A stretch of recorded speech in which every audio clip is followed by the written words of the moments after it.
Hello दोस्तों, स्वागत किया जाता है एक और नए वीडियो में। तो चलिए जी वीडियो को शुरू करते हैं। ये वचन आपके लिए है।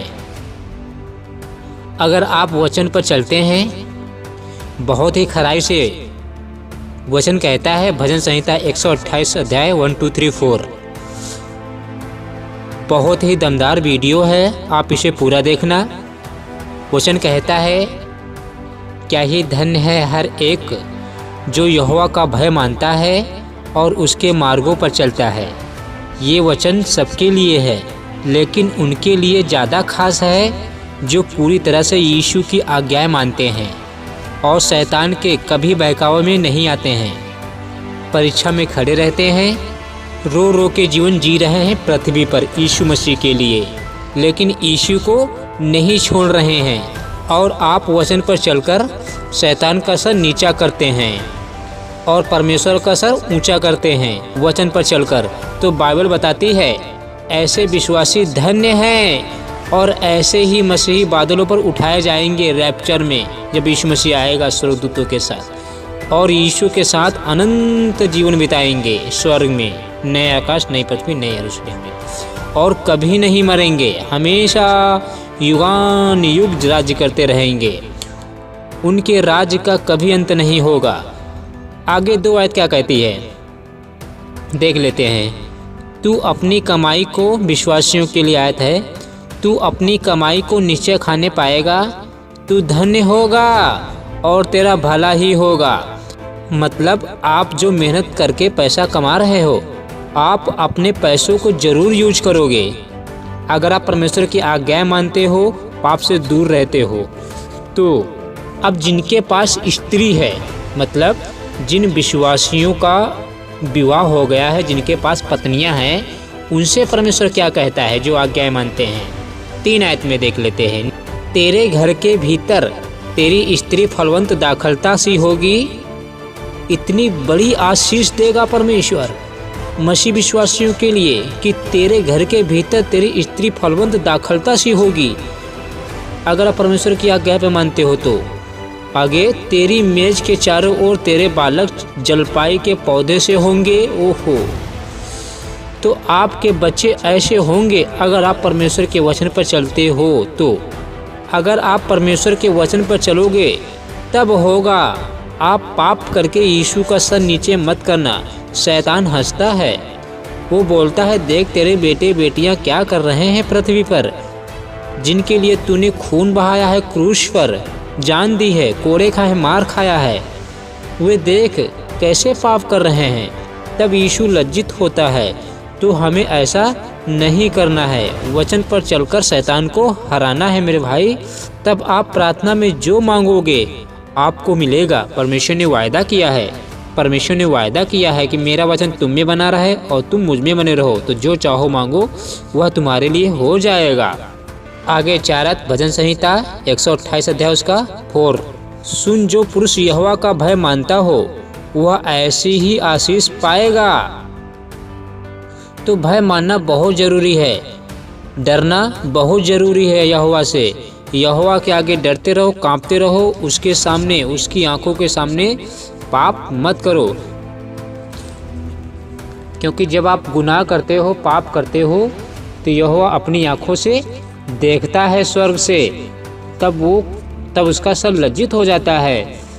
तो सोचता है कि जिसके लिए मैंने खून बहाया है वो क्या कर रहा है। तो हमें ऐसा नहीं करना है मेरे भाई बहनों।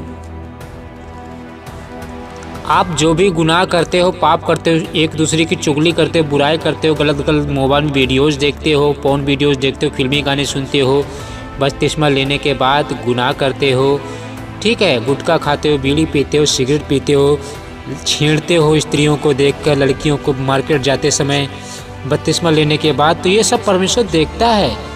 तो ऐसा हमें नहीं करना है।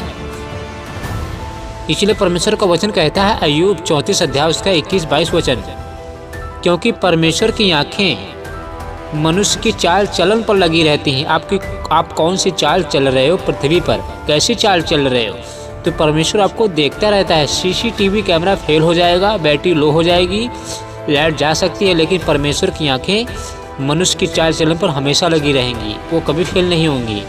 और आगे, और वह उसकी सारी चाल को देखता रहता है। आप कौन सी चाल चल रहे हो पृथ्वी पर, किसके लिए क्या कर रहे हो बैठकर, तो आपकी सारी चाल को देखता रहता है। आगे 22 में, ऐसा अंधियारा या घोर अंधकार कहीं नहीं है जिसमें अनर्थ काम करने वाले छिप सके। ऐसा कहीं नहीं है जगह जो आप छिप सको। आप टीलों में, मैदानों में, झाड़ियों में, मैदानों में, टीलों में, झोपड़ी में, अंधेरों में कहीं भर भी पाप गुनाह किए होंगे। परमेश्वर कहता है ऐसा घोर अंधकार कहीं नहीं है जिसमें अनर्थ काम करने वाले छिप सके। तो आप छिप नहीं सकते हो, यहोवा से डरो।